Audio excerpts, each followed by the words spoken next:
और अगर ये प्रेम का तत्व जीवन में नहीं है, अगर जीवन में प्रेम के महत्व को और मूल्य को आंक नहीं सके हैं, तो जीवन में, इस जीवन की मस्ती में, जीवन के आनंद में कुछ है ही नहीं। ये जीवन एक तरह से सूखा बंजर रेगिस्तान बन जाता है। क्योंकि जिन्होंने प्रेम का आनंद को चखा है, जिन्होंने प्रेम के आनंद को अनुभव किया है, वह इस बात को समझ सकता है कि जीवन का चिंतन, जीवन का तत्व, जीवन की पूर्णता और जीवन की श्रेष्ठता क्या है। और इसीलिए हमारे पूर्वजों ने, हमारे साधकों ने, हमारे योगियों ने और हमारे वेदांतों ने और हमारे दर्शनों ने एक सुंदर तथ्य सामने रखा है कि उसने भक्त को एक स्त्री के रूप में माना। हमेशा अपने आप को स्त्री मान करके ही ईश्वर को पूर्ण पुरुष के रूप में मान करके उस संबंध को स्थापन किया। हर जगह भक्त अपने आप को स्त्री मान रहा है, क्योंकि स्त्री अपने आप में पूर्ण प्रेम करने की कला जानती है, पुरुष नहीं कर सकता।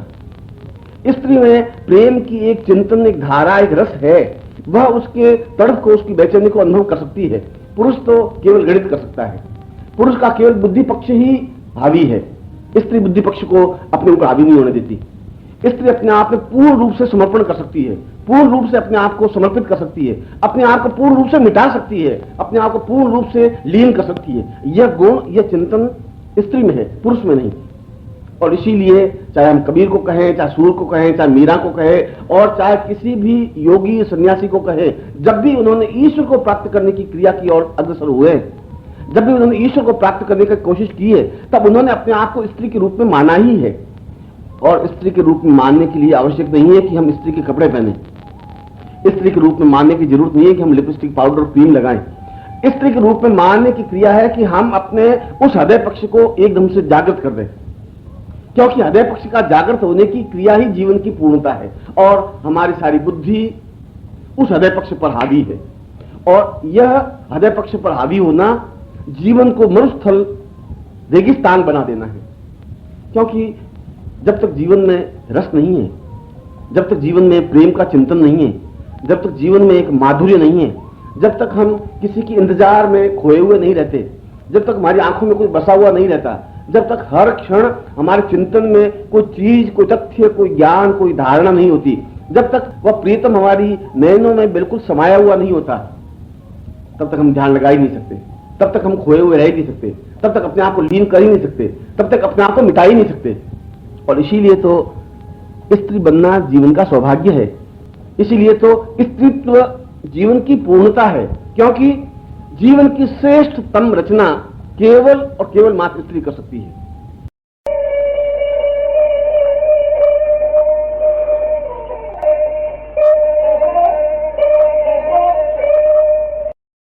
ಮತ್ತು ಈ ಪ್ರೇಮದ ತತ್ವ ಜೀವನದಲ್ಲಿ ಇಲ್ಲದೆ ಹೋದಲ್ಲಿ ಪ್ರೇಮದ ಮಹತ್ವ ಮತ್ತು ಮೌಲ್ಯವನ್ನು ನಾವು ಜೀವನದಲ್ಲಿ ಗುರುತಿಸದಿದ್ದರೆ ನಮ್ಮ ಜೀವನದಲ್ಲಿ, ಜೀವನದ ಮಸ್ತಿಯಲ್ಲಿ, ಆನಂದದಲ್ಲಿ ಏನೇನೂ ಇಲ್ಲವಾಗುತ್ತದೆ. ಈ ಜೀವನ ಒಂದು ತರಹ ಒಣಗಿ ಹೋದ, ಬಂಜರಾದ ಮರುಭೂಮಿಯಾಗಿ ಬಿಡುತ್ತದೆ. ಏಕೆಂದರೆ ಯಾರು ಪ್ರೇಮದ ಆನಂದವನ್ನು ಸವಿದಿದ್ದಾರೋ, ಯಾರು ಪ್ರೇಮದ ಆನಂದವನ್ನು ಅನುಭವಿಸಿದ್ದಾರೆಯೋ ಅವರು ಈ ಮಾತನ್ನು ಅರ್ಥ ಮಾಡಿಕೊಳ್ಳುತ್ತಾರೆ: ಜೀವನದ ಚಿಂತನೆ, ಜೀವನದ ತತ್ವ, ಜೀವನದ ಪೂರ್ಣತೆ, ಜೀವನದ ಶ್ರೇಷ್ಠತೆ ಏನು ಎಂಬುದನ್ನು. ಮತ್ತು ಇದಕ್ಕಾಗಿಯೇ ನಮ್ಮ ಪೂರ್ವಿಕರು, ನಮ್ಮ ಸಾಧಕರು, ನಮ್ಮ ಯೋಗಿಗಳು, ನಮ್ಮ ವೇದಾಂತಿಗಳು ಮತ್ತು ನಮ್ಮ ದಾರ್ಶನಿಕರು ಒಂದು ಸುಂದರವಾದ ತಥ್ಯವನ್ನು ನಮ್ಮ ಮುಂದಿಟ್ಟಿದ್ದಾರೆ. ಅದೇನೆಂದರೆ ಅವರೆಲ್ಲ ಭಕ್ತನನ್ನು ಒಂದು ಸ್ತ್ರೀ ರೂಪದಲ್ಲಿ ಭಾವಿಸಿದ್ದಾರೆ, ಸ್ತ್ರೀಯಾಗಿಯೇ ಚಿತ್ರಿಸಿದ್ದಾರೆ. ಯಾವಾಗಲೂ ತನ್ನನ್ನು ತಾನು ಸ್ತ್ರೀ ಎಂದೇ ಭಾವಿಸುತ್ತಾ ಈಶ್ವರನನ್ನು ಪೂರ್ಣ ಪುರುಷ ರೂಪದಲ್ಲಿ ಆರಾಧಿಸುತ್ತಾ ಭಕ್ತ ಮತ್ತು ಭಗವಂತನ ಸಂಬಂಧವನ್ನು ಸ್ಥಾಪನೆ ಮಾಡಿದ್ದಾರೆ. ಎಲ್ಲೆಡೆಯಲ್ಲೂ ಭಕ್ತ ತನ್ನನ್ನು ತಾನು ಸ್ತ್ರೀ ಎಂದೇ ಭಾವಿಸುತ್ತಾನೆ, ಏಕೆಂದರೆ ಸ್ತ್ರೀ ತನ್ನಲ್ಲಿಯೇ ತಾನು ಪೂರ್ಣವಾಗಿ ಪ್ರೇಮಿಸುವ ಕಲೆಯನ್ನು ಬಲ್ಲವಳಾಗಿದ್ದಾಳೆ. ಪುರುಷನಿಗೆ ಪ್ರೇಮ ಮಾಡಲಾಗುವುದಿಲ್ಲ. ಸ್ತ್ರೀಯಲ್ಲಿ ಪ್ರೇಮದ ಒಂದು ಚಿಂತನೆ, ಒಂದು ಧಾರೆ, ಒಂದು ರಸವಿದೆ. ಅವಳು ಪ್ರೇಮದ ತುಡಿತ, ತಪನ ಮತ್ತು ತೀವ್ರತೆಗಳನ್ನು ಅನುಭವಿಸಬಲ್ಲಳು. ಪುರುಷನಾದವನು ಕೇವಲ ಮಾತ್ರ ಪ್ರೇಮದ ಲೆಕ್ಕಾಚಾರ, ಗಣಿತವನ್ನಷ್ಟೇ ಮಾಡಬಲ್ಲ. ಪುರುಷನಲ್ಲಿ ಕೇವಲ ಬುದ್ಧಿಪಕ್ಷವಷ್ಟೇ ಪ್ರಧಾನವಾಗಿರುತ್ತದೆ. ಆದರೆ ಸ್ತ್ರೀ ಬುದ್ಧಿಪಕ್ಷವನ್ನು ತನ್ನ ಮೇಲೆ ಅಧಿಕಾರ ಸ್ಥಾಪಿಸಲು ಬಿಡುವುದಿಲ್ಲ. ಸ್ತ್ರೀಯು ತನ್ನಲ್ಲಿಯೇ ತಾನು ಪೂರ್ಣ ರೂಪದಲ್ಲಿ ಸಮರ್ಪಣೆಯನ್ನು ಮಾಡಬಲ್ಲವಳಾಗಿರುತ್ತಾಳೆ. ಪೂರ್ಣ ರೂಪದಲ್ಲಿ ತನ್ನನ್ನು ತಾನು ಸಮರ್ಪಿಸಿಕೊಳ್ಳಬಲ್ಲವಳಾಗಿರುತ್ತಾಳೆ. ತನ್ನನ್ನು ತಾನು ಪೂರ್ಣ ರೂಪದಲ್ಲಿ ಅಳಿಸಿಕೊಳ್ಳಬಲ್ಲವಳಾಗಿರುತ್ತಾಳೆ. ತನ್ನನ್ನು ತಾನು ಪೂರ್ಣ ರೂಪದಲ್ಲಿ ಲೀನವಾಗಿಸಿಕೊಳ್ಳಲು ಸಮರ್ಥಳಾಗಿರುತ್ತಾಳೆ. ಈ ಗುಣ, ಈ ಚಿಂತನೆ ಸ್ತ್ರೀಯಲ್ಲಿದೆ, ಪುರುಷನಲ್ಲಿಲ್ಲ. ಆದ್ದರಿಂದಲೇ ನಾವು ಯಾವಾಗಲೂ ಕಬೀರನ ಬಗ್ಗೆ ಮಾತನಾಡಿದರೂ, ಸೂರದಾಸರ ಬಗ್ಗೆ ಮಾತನಾಡಿದರೂ, ಮೀರಾಳ ಬಗ್ಗೆ ಮಾತನಾಡಿದರೂ, ಇವರಲ್ಲದೆ ಇನ್ಯಾರೇ ಯೋಗಿಗಳು ಸನ್ಯಾಸಿಗಳ ಬಗ್ಗೆ ಮಾತನಾಡಿದರೂ, ಯಾವಾಗ ಇವರೆಲ್ಲ ಈಶ್ವರನನ್ನು ಪ್ರಾಪ್ತಿ ಮಾಡಿಕೊಳ್ಳುವ ಕ್ರಿಯೆಯೆಡೆಗೆ ಮುನ್ನಡೆದಾಗ, ಯಾವಾಗ ಇವರೆಲ್ಲ ಈಶ್ವರನನ್ನು ಪ್ರಾಪ್ತಿ ಮಾಡಿಕೊಳ್ಳಲು ಪ್ರಯತ್ನಿಸಿದರೋ ಆಗ ಈ ಎಲ್ಲ ಮಹಾಭಕ್ತರು, ಸಂತರು, ಯೋಗಿಗಳು ತಮ್ಮನ್ನು ತಾವು ಸ್ತ್ರೀ ರೂಪದಲ್ಲಿಯೇ ಭಾವಿಸಿಕೊಂಡಿದ್ದಾರೆ. ಮತ್ತು ಸ್ತ್ರೀ ರೂಪದಲ್ಲಿ ನಮ್ಮನ್ನು ನಾವು ಭಾವಿಸುವುದಕ್ಕೆ ಹೆಣ್ಣಿನಂತೆಯೇ ನಾವು ವಸ್ತ್ರಗಳನ್ನು ಧರಿಸುವ ಅವಶ್ಯಕತೆ ಖಂಡಿತವಾಗಿಯೂ ಇಲ್ಲ.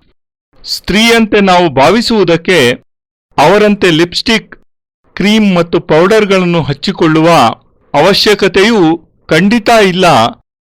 ಸ್ತ್ರೀಯಂತೆ ಭಾವಿಸುವ ಕ್ರಿಯೆ ಏನೆಂದರೆ, ನಾವು ನಮ್ಮ ಹೃದಯ ಪಕ್ಷವನ್ನು ಏಕಾಏಕಿಯಾಗಿ ಜಾಗೃತಗೊಳಿಸುವುದು. ಏಕೆಂದರೆ ಹೃದಯ ಪಕ್ಷ ಜಾಗೃತವಾಗುವ ಕ್ರಿಯೆಯೇ ಜೀವನದ ಪೂರ್ಣತೆಯಾಗಿದೆ. ಮತ್ತು ನಮ್ಮ ಸಮಸ್ತ ಬುದ್ಧಿಯೂ ಹೃದಯ ಪಕ್ಷದ ಮೇಲೆ ಅಧಿಕಾರ ಹೊಂದಿದೆ. ಅರ್ಥಾತ್ ನಮ್ಮ ಹೃದಯ ಬುದ್ಧಿಯ ಅಧೀನದಲ್ಲಿದೆ.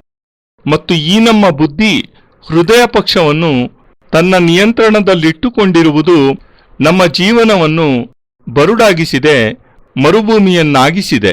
ಏಕೆಂದರೆ ಎಲ್ಲಿಯವರೆಗೆ ಜೀವನದಲ್ಲಿ ರಸವಿರುವುದಿಲ್ಲವೋ, ಎಲ್ಲಿಯವರೆಗೆ ಜೀವನದಲ್ಲಿ ಪ್ರೇಮದ ಚಿಂತನೆ ಇರುವುದಿಲ್ಲವೋ, ಎಲ್ಲಿಯವರೆಗೆ ಜೀವನದಲ್ಲಿ ಒಂದು ಮಾಧುರ್ಯವಿಲ್ಲವೋ, ಎಲ್ಲಿಯವರೆಗೆ ನಾವು ನಮ್ಮ ಪ್ರೀತಿ ಪಾತ್ರರಾದ ಯಾರದೋ ಪ್ರತೀಕ್ಷೆಯಲ್ಲಿ ನಮ್ಮನ್ನೇ ನಾವು ಮರೆತಿರುವುದಿಲ್ಲವೋ, ಎಲ್ಲಿಯವರೆಗೆ ನಮ್ಮ ಕಣ್ಣುಗಳಲ್ಲಿ ಯಾರಾದರೂ ವಾಸ ಮಾಡುತ್ತಿರುವುದಿಲ್ಲವೋ, ಎಲ್ಲಿಯವರೆಗೆ ಪ್ರತಿಕ್ಷಣ ನಮ್ಮ ಚಿಂತನೆಯಲ್ಲಿ ಯಾವುದೋ ವಸ್ತು, ಯಾವುದೋ ಲಕ್ಷ್ಯ, ಯಾವುದೋ ಜ್ಞಾನ, ಯಾವುದೋ ಧಾರಣೆ ಇರುವುದಿಲ್ಲವೋ, ಎಲ್ಲಿಯವರೆಗೂ ನಮ್ಮ ಪ್ರಿಯತಮ ನಮ್ಮ ಕಣ್ಣುಗಳಲ್ಲಿ ಪೂರ್ಣವಾಗಿ ತುಂಬಿಕೊಂಡಿರುವುದಿಲ್ಲವೋ, ಅಲ್ಲಿಯವರೆಗೆ ನಾವು ಧ್ಯಾನ ಮಾಡಲಾಗುವುದೇ ಇಲ್ಲ.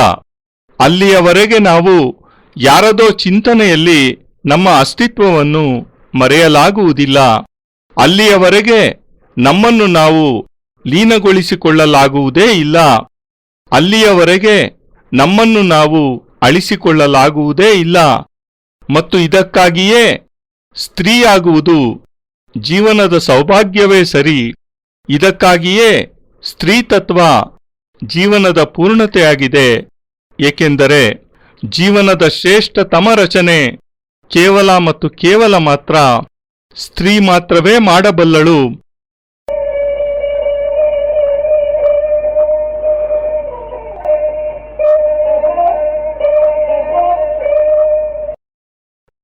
पुरुष से सुंदर रचना इस संसार में, विश्व में और कुछ नहीं है.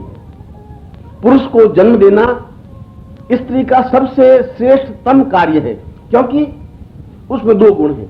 स्त्री के पूरे जीवन के तत्व को, अगर स्त्री के पूरे जीवन के दर्शन को हम निचोड़ करके देखें तो उसमें दो तथ्य बिल्कुल सामने स्पष्ट होंगे. एक, वह घोरतम कष्ट को सहन कर सकती है, और मनुष्य को जन्म देना घोरतम कष्ट है. इतना कष्ट कि केवल स्त्री ही सहन कर सकती है. स्त्री ही 9 महीने एक बालक को अपने गर्भ में रख सकती है. उसकी एक एक क्षण को, उस कष्ट को सहन कर सकती है. और जब उस बालक को जन्म देती है, वह अत्यंत दारुण और कष्टमय क्रिया है, अत्यंत घोरतम यंत्रणामय क्रिया है. मगर यह यंत्रणा, यह घोरतम कष्ट केवल स्त्री सहन कर सकती है, पुरुष नहीं कर सकता. और इसीलिए पुरुष की अपेक्षा स्त्री ज्यादा बलवान है इस रूप में कि वह सहन कर सकती है. पुरुष इतना सहन नहीं कर सकता.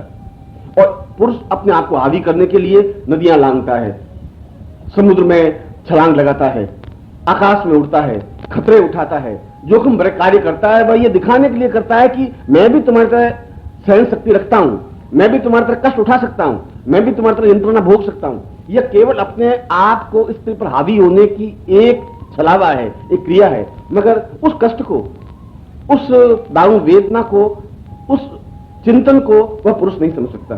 बात यह कि केवल मात्र स्त्री ही प्रेम करना जानती है, क्योंकि वह पूर्ण रूप से अपने आप में लीन हो सकती है, सिमट सकती है। और सबसे बड़ी बात यह कि प्रेम करने की कला, प्रेम करने की क्रिया गणित के माध्यम से तो हो नहीं सकती। हिसाब किताब लगा करके प्रेम किया नहीं जा सकता। प्रेम तो समुद्र में एक छलांग लगाने की क्रिया है, उसमें अपने आप को बचाने की कुछ क्रिया नहीं होती। प्रेम तो अपने आप में डूब जाने की क्रिया है, और मनुष्य पूरी तरह से डूब नहीं सकता, मनुष्य पूरी तरफ से छलांग नहीं लगा सकता, क्योंकि मनुष्य का बुद्धि पक्ष बहुत अधिक हावी है, स्त्री का हृदय पक्ष बहुत अधिक हावी है। इसीलिए भक्त हमेशा अपने आप को स्त्री के रूप में ही भगवान को प्राप्त कर सकता है।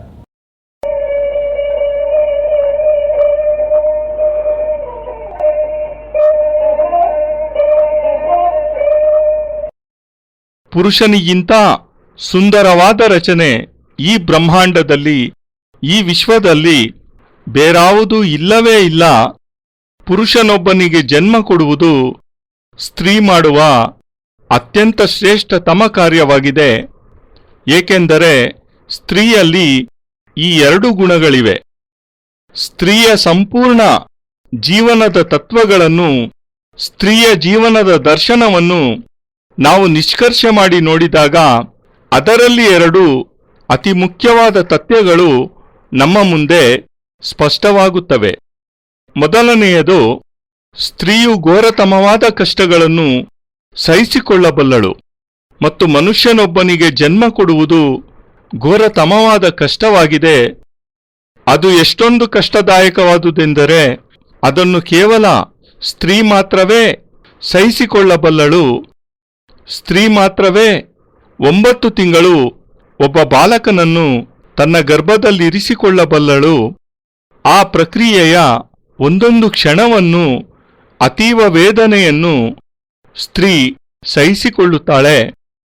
ಮತ್ತು ಆ ಬಾಲಕನಿಗೆ ಯಾವಾಗ ಜನ್ಮ ಕೊಡುತ್ತಾಳೋ ಆ ಸಮಯ ಅವಳಿಗೆ ಅತ್ಯಂತ ದಾರುಣ, ಕಷ್ಟಮಯವಾಗಿರುತ್ತದೆ. ಆ ಕ್ರಿಯೆ ಅತ್ಯಂತ ಘೋರ ಯಂತ್ರಣಾಮಯವಾದ ಕ್ರಿಯೆಯಾಗಿರುತ್ತದೆ. ಆದರೆ ಈ ಯಂತ್ರಣ, ಈ ಘೋರತಮವಾದ ಕಷ್ಟವನ್ನು ಕೇವಲ ಸ್ತ್ರೀ ಮಾತ್ರವೇ ಸಹಿಸಿಕೊಳ್ಳಬಲ್ಲಳು. ಪುರುಷನಿಂದ ಇದನ್ನು ಸಹಿಸಲಾಗುವುದಿಲ್ಲ. ಮತ್ತು ಆದ್ದರಿಂದಲೇ ಪುರುಷನಿಗಿಂತ ಸ್ತ್ರೀ ಅತಿ ಹೆಚ್ಚು ಬಲಶಾಲಿ, ಮಗುವಿನ ಹೆರಿಗೆಯ ನೋವನ್ನು ಸಹಿಸಿಕೊಳ್ಳುವ ರೂಪದಲ್ಲಿ. ಪುರುಷನಿಗೆ ಈ ಪ್ರಮಾಣದ ನೋವನ್ನು ಎಂದಿಗೂ ಸಹಿಸಲಾಗುವುದೇ ಇಲ್ಲ.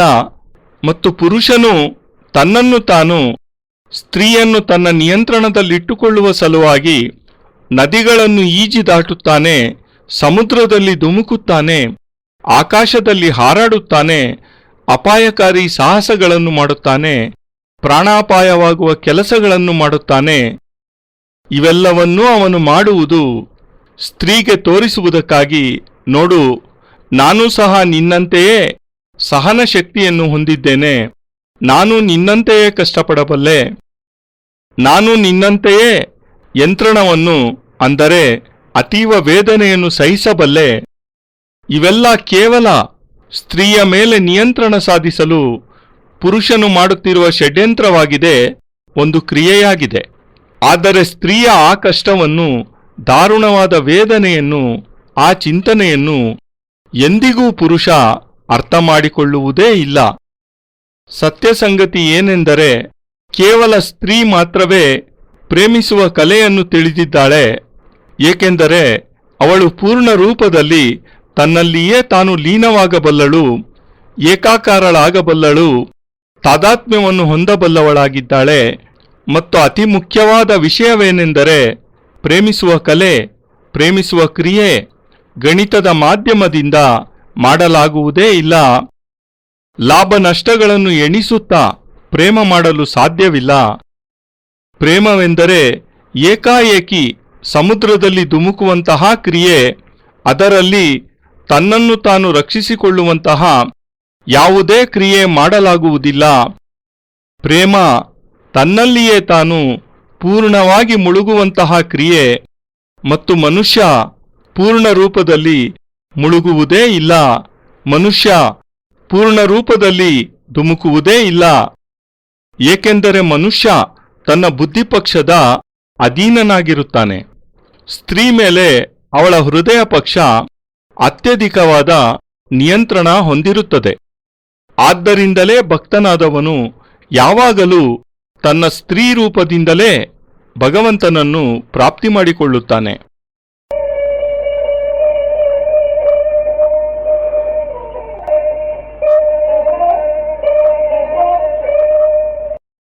अगर भगवान को प्राप्त करना है, उस भगवान को साक्षात देखना है, उस प्रभु के सामने साक्षात नृत्य करना है, उस प्रभु के अपनी आंखों में बसा लेने की क्रिया है, तो स्त्री रूप बन करके ही देख सकता है। क्योंकि स्त्री की आंख में कुछ ऐसा है जो अपने आप को पूर्ण रूप से उस बिंब को समेट सकता है।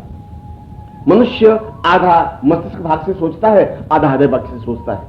वह एक क्षण सोचता है कि उचित है कि अनुचित है, यह करना चाहिए कि नहीं करना चाहिए, ऐसा करना ठीक रहेगा कि नहीं रहेगा, ऐसा करने से लोग क्या कहेंगे क्या नहीं कहेंगे, यह सब बुद्धि पक्ष सोचती रहती है।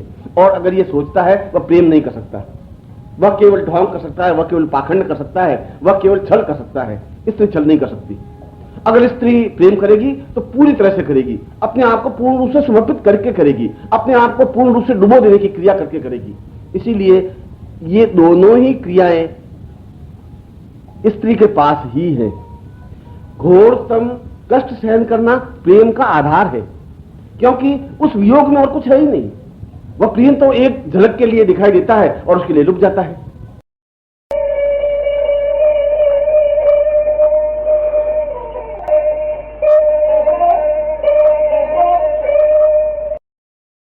ಭಗವಂತನನ್ನು ಪ್ರಾಪ್ತಿ ಮಾಡಿಕೊಳ್ಳಲೇಬೇಕೆಂದಿದ್ದರೆ, ಭಗವಂತನ ಸಾಕ್ಷಾತ್ ದರ್ಶನ ಮಾಡಲೇಬೇಕೆಂದಿದ್ದರೆ, ಆ ಪರಮಪ್ರಭುವಿನ ಎದುರಿನಲ್ಲಿ ಸಾಕ್ಷಾತ್ ಆಗಿ ನೃತ್ಯ ಮಾಡಬೇಕೆಂದಿದ್ದರೆ, ಆ ಪರಮಾತ್ಮನನ್ನು ನಮ್ಮ ಕಣ್ಣಿನಲ್ಲಿ ಸ್ಥಾಪಿಸಿಕೊಳ್ಳುವ ಕ್ರಿಯೆ ಯಾವುದೆಂದರೆ, ಭಕ್ತನಾದವನು ಸ್ತ್ರೀ ರೂಪ ಧಾರಣೆ ಮಾಡಿದರೆ ಮಾತ್ರವೇ ಅವನಿಗೆ ಭಗವಂತನ ಸಾಕ್ಷಾತ್ ದರ್ಶನ ಸಂಭವವಾಗುತ್ತದೆ. ಏಕೆಂದರೆ ಸ್ತ್ರೀಯ ಕಣ್ಣಿನಲ್ಲಿ ಮಾತ್ರವೇ ಆ ಒಂದು ವಿಶೇಷತೆ ಇದೆ. ಅದರಿಂದ ಮಾತ್ರವೇ ಪರಮಾತ್ಮನ ಪೂರ್ಣ ಸ್ವರೂಪದ ಬಿಂಬವನ್ನು ತನ್ನಲ್ಲಿಯೇ ಲೀನಗೊಳಿಸಿಕೊಳ್ಳುವ ಕಲೆ ಸಾಮರ್ಥ್ಯ ಭಕ್ತನಿಗೆ ಪ್ರಾಪ್ತಿಯಾಗುತ್ತದೆ. ಯಾವಾಗಲೂ ಮನುಷ್ಯ ಪುರುಷ ಅರ್ಧ ಮಸ್ತಿಷ್ಕ ಅಂದರೆ ಬುದ್ಧಿಪೂರ್ವಕವಾಗಿ ಚಿಂತಿಸುತ್ತಾನೆ, ಉಳಿದರ್ಧ ಹೃದಯ ಪಕ್ಷದಿಂದ ಆಲೋಚಿಸುತ್ತಾನೆ. ಅವನು ಒಂದು ಕ್ಷಣ ಆಲೋಚಿಸುತ್ತಾನೆ, ಇದು ಉಚಿತವೋ ಅನುಚಿತವೋ ಎಂದು, ಇದನ್ನು ಮಾಡಬೇಕೋ ಅಥವಾ ಮಾಡಬಾರದೋ, ಈ ರೀತಿ ಮಾಡುವುದರಿಂದ ಸರಿಯಾಗುವುದೋ ಇಲ್ಲವೇ ತಪ್ಪಾಗುವುದೋ, ಈ ರೀತಿ ಮಾಡಿದರೆ ಜನರು ನನ್ನ ಬಗ್ಗೆ ಏನಂದುಕೊಳ್ಳುವರು.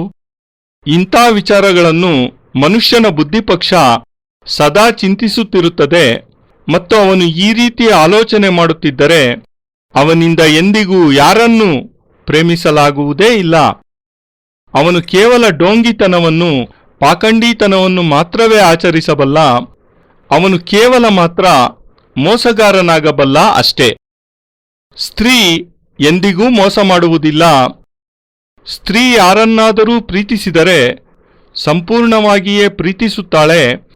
ತನ್ನನ್ನು ತಾನು ಪ್ರೇಮಿಗೆ ಸಂಪೂರ್ಣ ಸಮರ್ಪಣಾಭಾವದಿಂದ ಅರ್ಪಿಸಿಕೊಂಡು ಬಿಡುತ್ತಾಳೆ.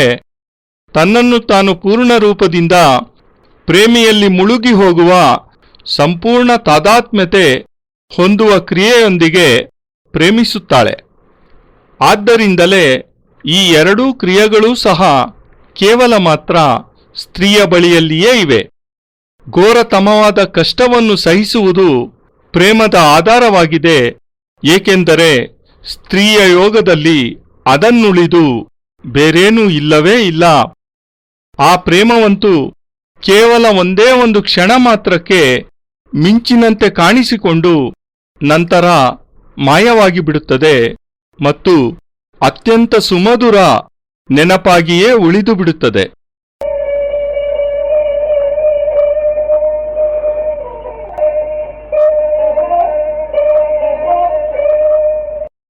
वह कहता है कि आंखड़लियां झाई पड़ी पंथ निहारी निहारी, आंखड़लियां छाला पड़िया राम पुकारी पुकारी।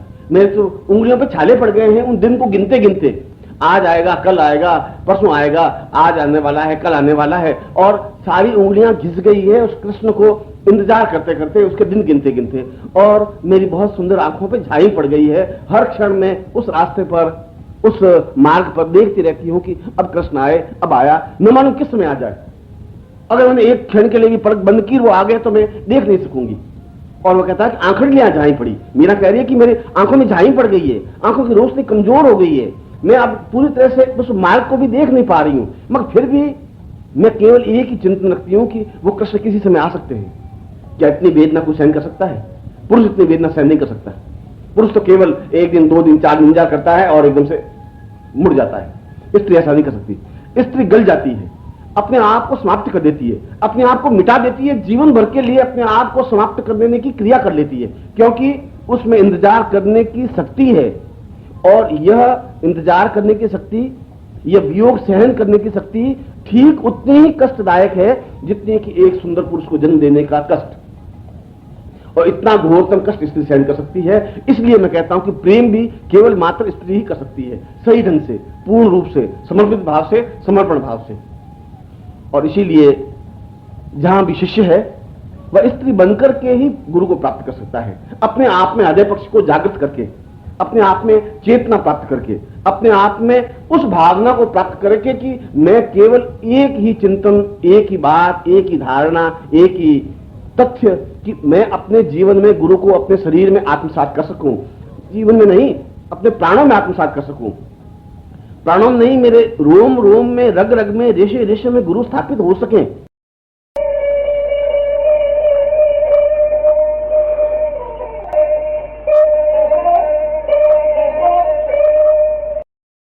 ಅವಳು, ಆ ಹೆಣ್ಣು, ಸ್ತ್ರೀ ಹೇಳುತ್ತಾಳೆ, आंखड़लियां झाई पड़ी पंथ निहारी निहारी, आंखड़लियां छाला पड़िया राम पुकारी पुकारी। ಆಂಕಡ್ಲಿಯ ಜಾಯಿ ಪಡಿ ಪಂತ್ ನಿಹಾರಿ ನಿಹಾರಿ, ಹಾತಡ್ಲಿಯ ಚಾಲಾ ಪಡಿಯ ರಾಮ್ ಪುಕಾರಿ ಪುಕಾರಿ. ಅಂದರೆ ಅವಳು ಹೇಳುತ್ತಿದ್ದಾಳೆ, ನನ್ನ ಕೈ ಬೆರಳುಗಳಲ್ಲಿ ಬೊಬ್ಬೆಗಳೇಳುತ್ತಿವೆ, ದಿನಗಳನ್ನೆಣಿಸುತ್ತಾ ನನ್ನ ಪ್ರೇಮಿ ಈ ದಿನ ಬರುತ್ತಾನೆ, ನಾಳೆ ಬರುತ್ತಾನೆ, ನಾಡಿದ್ದು ಬರುತ್ತಾನೆ, ಈ ದಿನ ಬರಬಹುದು, ನಾಳೆ ಬರಬಹುದು, ನಾಡಿದ್ದು ಬರಬಹುದು ಎಂಬ ನಿರೀಕ್ಷೆಯಲ್ಲಿ ನನ್ನ ಕೈಬೆರಳುಗಳೆಲ್ಲ ದಿನಗಳನ್ನೆಣಿಸುತ್ತಾ ಎಣಿಸುತ್ತಾ ಸವೆದು ಹೋಗಿವೆ. ನನ್ನ ಕೃಷ್ಣನ, ನನ್ನ ಪ್ರೇಮಿಯ ನಿರೀಕ್ಷೆಯಲ್ಲಿ ಅವನೆಂದು ನನ್ನಲ್ಲಿಗೆ ಬರುವನೋ ಎಂದು ದಿನಗಳನ್ನೆಣಿಸುತ್ತಾ, ಮತ್ತು ನನ್ನ ಬಹು ಸುಂದರವಾದ ಕಣ್ಣುಗಳಲ್ಲಿ ಪ್ರಕಾಶವಿಲ್ಲವಾಗಿದೆ, ಕತ್ತಲೆ ಕವಿದಿದೆ. ನಾನು ಪ್ರತಿಕ್ಷಣ ಆ ಮಾರ್ಗವನ್ನೇ, ಆ ದಾರಿಯನ್ನೇ ನೋಡುತ್ತಿರುತ್ತೇನೆ.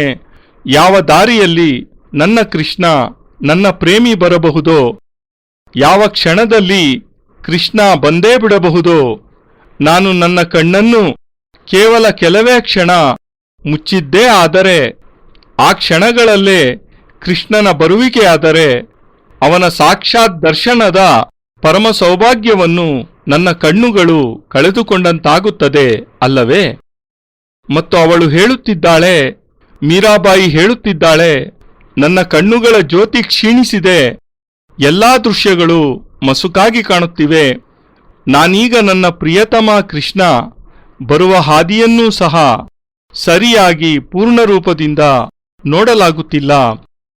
ಇಷ್ಟೆಲ್ಲ ಆದರೂ ಸಹ ನಾನು ಕೇವಲ ಮಾತ್ರ ಒಂದೇ ಒಂದು ಚಿಂತನೆ ಮಾಡುತ್ತಿದ್ದೇನೆ, ಏನೆಂದರೆ ನನ್ನ ಕೃಷ್ಣ ಯಾವುದೇ ಕ್ಷಣದಲ್ಲಾದರೂ ನನ್ನಲ್ಲಿಗೆ ಬರಬಹುದು. ಮೀರಾಳ ಇಂತಹ ವೇದನೆಯನ್ನು ಯಾರಿಂದಲಾದರೂ ಸಹಿಸಲು ಸಾಧ್ಯವಾಗುತ್ತದೆಯೇ? ಪುರುಷನೊಬ್ಬ ಇಂತಹ ವೇದನೆಯನ್ನು ಖಂಡಿತ ಸಹಿಸಲಾರ. ಅವನು ಕೇವಲ 1-2 ದಿನ, 3-4 ದಿನಗಳವರೆಗೆ ಕಾಯಬಲ್ಲ ಮಾತ್ರ. ನಂತರ ಏಕಾಏಕಿ ಪ್ರೇಮಿಗಾಗಿ ಕಾಯುವಿಕೆ ಪ್ರೇಮಿಯ ಪ್ರತೀಕ್ಷೆಯನ್ನು ತ್ಯಜಿಸಿ ಬೇರೆಯ ಚಿಂತನೆಯಲ್ಲಿ ತೊಡಗುತ್ತಾನೆ. ಆದರೆ ಸ್ತ್ರೀಗೆ ಆ ರೀತಿ ಮಾಡಲಾಗುವುದೇ ಇಲ್ಲ. ಅವಳು ಪ್ರೇಮಿಯ ಪ್ರತೀಕ್ಷೆಯಲ್ಲೇ ಬೆಂದು ಹೋಗುತ್ತಾಳೆ. ಪ್ರೇಮಿಯ ವಿರಹದಲ್ಲಿ ತನ್ನನ್ನೇ ತಾನು ಸಮಾಪ್ತಿಗೊಳಿಸಿಕೊಂಡು ಬಿಡುತ್ತಾಳೆ. ತನ್ನ ಅಸ್ತಿತ್ವವನ್ನು ಸ್ವತಃ ತಾನೇ ಪ್ರೇಮಿಗಾಗಿ ಪ್ರೇಮಕ್ಕಾಗಿ ಅಳಿಸಿಕೊಂಡು ಬಿಡುತ್ತಾಳೆ. ಜೀವನ ಪರ್ಯಂತ ತನ್ನನ್ನೇ ತಾನು ಪ್ರೇಮಿಗಾಗಿ ಪರಿತಪಿಸುತ್ತಾ ತನ್ನ ಅಸ್ತಿತ್ವವನ್ನೇ ಸಮಾಪ್ತಿ ಮಾಡಿಕೊಳ್ಳುವ ಕ್ರಿಯೆಯನ್ನು ಮಾಡಿಯೇ ಬಿಡುತ್ತಾಳೆ. ಏಕೆಂದರೆ ಅವಳಲ್ಲಿ ಪ್ರೇಮಿಗಾಗಿ ಕಾಯುವ ನಿರಂತರ ಪ್ರತೀಕ್ಷೆಯಿಂದಿರುವ ಅದ್ಭುತ ಶಕ್ತಿ ಇದೆ. ಮತ್ತು ಈ ಪ್ರೇಮಿಗಾಗಿ ಕಾಯುವಿಕೆಯ ಶಕ್ತಿ, ಈ ಪ್ರೇಮಿಯ ವಿಯೋಗವನ್ನು ಸಹಿಸುವ ಶಕ್ತಿ ಸ್ತ್ರೀಯೊಬ್ಬಳು ಒಬ್ಬ ಸುಂದರ ಪುರುಷನಿಗೆ ಜನ್ಮ ನೀಡುವಾಗ ಅನುಭವಿಸುವ ಪ್ರಸವ ವೇದನೆಯಷ್ಟೇ ಕಷ್ಟದಾಯಕವಾದದ್ದು. ಮತ್ತು ಇಂತಹ ಘೋರತಮ ಕಷ್ಟವನ್ನು ಸ್ತ್ರೀ ಸಹಿಸುತ್ತಾಳೆ. ಆದ್ದರಿಂದಲೇ ನಾನು ಹೇಳುತ್ತಿದ್ದೇನೆ, ಪ್ರೇಮವನ್ನೂ ಸಹ ಸ್ತ್ರೀ ಮಾತ್ರವೇ ಮಾಡಬಲ್ಲವಳಾಗಿದ್ದಾಳೆ ಎಂದು. ಸರಿಯಾದ ರೀತಿಯಲ್ಲಿ, ಪೂರ್ಣ ರೂಪದಲ್ಲಿ, ಸಮರ್ಪಿತ ಭಾವದಲ್ಲಿ, ಸಮರ್ಪಣಾ ಭಾವದಲ್ಲಿ. ಪ್ರೇಮ ಸ್ತ್ರೀಯಿಂದ ಮಾತ್ರವೇ ಮಾಡಲು ಸಾಧ್ಯ. ಮತ್ತು ಆದ್ದರಿಂದಲೇ ಶಿಷ್ಯನಾಗಬೇಕೆಂದಿರುವವನು ಯಾರೇ ಆಗಿರಲಿ, ಎಲ್ಲಿಯವನೇ ಆಗಿರಲಿ, ಅವನು ಸ್ತ್ರೀಯಾದರೆ ಮಾತ್ರವೇ ಗುರುವನ್ನು ಪ್ರಾಪ್ತಿ ಮಾಡಿಕೊಳ್ಳಬಲ್ಲವನಾಗುತ್ತಾನೆ. ಅಂದರೆ ಅವನು ತನ್ನಲ್ಲಿಯೇ ತಾನು ಸ್ತ್ರೀಯಂತೆ ಹೃದಯ ಪಕ್ಷವನ್ನು ಜಾಗೃತಿ ಮಾಡಿಕೊಳ್ಳಬೇಕಾಗುತ್ತದೆ. ಅವನು ತನ್ನಲ್ಲಿಯೇ ತಾನು ಚೇತನವನ್ನು ಪ್ರಾಪ್ತಿ ಮಾಡಿಕೊಳ್ಳಬೇಕಾಗುತ್ತದೆ. ಅವನು ತನ್ನಲ್ಲಿಯೇ ತಾನು ಸ್ತ್ರೀಯ ಆ ಉದಾತ್ತ ಭಾವನೆಯನ್ನು ಪ್ರಾಪ್ತಿ ಮಾಡಿಕೊಳ್ಳಬೇಕಾಗುತ್ತದೆ. ಅದೇನೆಂದರೆ, ನಾನು ಕೇವಲ ಒಂದೇ ಒಂದು ಚಿಂತನೆ, ಒಂದೇ ವಿಚಾರ, ಒಂದೇ ಧಾರಣೆ, ಒಂದೇ ತಥ್ಯವನ್ನು ಜೀವನದ ಪರಮ ಲಕ್ಷ್ಯವೆಂದು ಭಾವಿಸಿದ್ದೇನೆ. ಅದು ನಾನು ನನ್ನ ಜೀವನದಲ್ಲಿ ಗುರುವನ್ನು ನನ್ನ ಶರೀರದಲ್ಲಿ ಸಂಪೂರ್ಣವಾಗಿ ಸ್ಥಾಪಿಸಿಕೊಳ್ಳುತ್ತೇನೆ, ಆತ್ಮಸ್ಥಗೊಳಿಸಿಕೊಳ್ಳುತ್ತೇನೆ. ಜೀವನದಲ್ಲಷ್ಟೇ ಅಲ್ಲ, ನನ್ನ ಪ್ರಾಣಗಳಲ್ಲಿಯೂ ಸಹ ಗುರುವನ್ನು ಆತ್ಮಸ್ಥಗೊಳಿಸಿಕೊಳ್ಳುತ್ತೇನೆ. ಕೇವಲ ನನ್ನ ಪ್ರಾಣಗಳಲ್ಲಿ ಮಾತ್ರವಲ್ಲದೆ ನನ್ನ ಶರೀರದ ರೋಮರೋಮಗಳಲ್ಲಿ, ನರನಾಡಿಗಳಲ್ಲಿ, ಕಣಕಣಗಳಲ್ಲಿಯೂ ಸಹ ಗುರುವು ಸ್ಥಾಪಿತನಾಗಲಿ.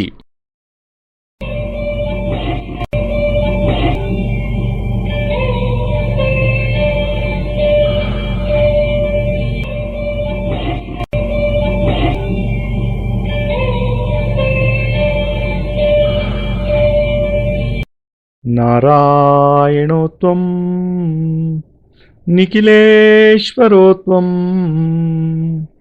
ಮಾತಾ ಪಿತಾ ಗುರು ಆತ್ಮಾ ತ್ವಮೇವಂ ಬ್ರಹ್ಮಾ ತ್ವಂ ವಿಷ್ಣುರುದ್ರ ತ್ವಮೇವಂ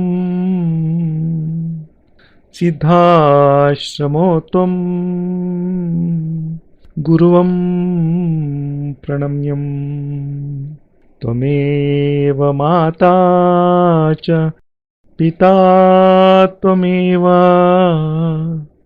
ತ್ವಮೇವ ಬಂಧುಶ್ಚ ಸಖಾ ತ್ವಮೇವ ತ್ವಮೇವ ವಿದ್ಯಾ ದ್ರವಿಣಂ ತ್ವಮೇವ ತ್ವಮೇವ ಸರ್ವಂ ಮಮ ದೇವ ದೇವ.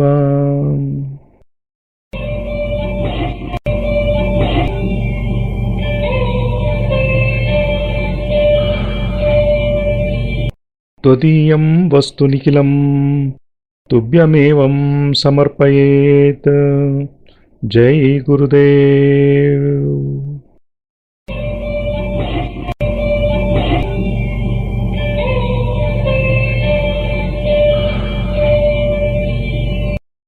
ಪರಮಪೂಜ್ಯ ಗುರುದೇವ್ ಯೋಗಿರಾಜ್ ಸ್ವಾಮಿ ನಿಖಿಲೇಶ್ವರಾನಂದಜಿ ಮಹಾರಾಜರ ಪವಿತ್ರತಮ ದಿವ್ಯ ಚರಣಾರವಿಂದಗಳಲ್ಲಿ ಸಪ್ರೇಮಪೂರ್ವಕ ಸಮರ್ಪಣೆ ಈ ಭಾವಾನುವಾದ.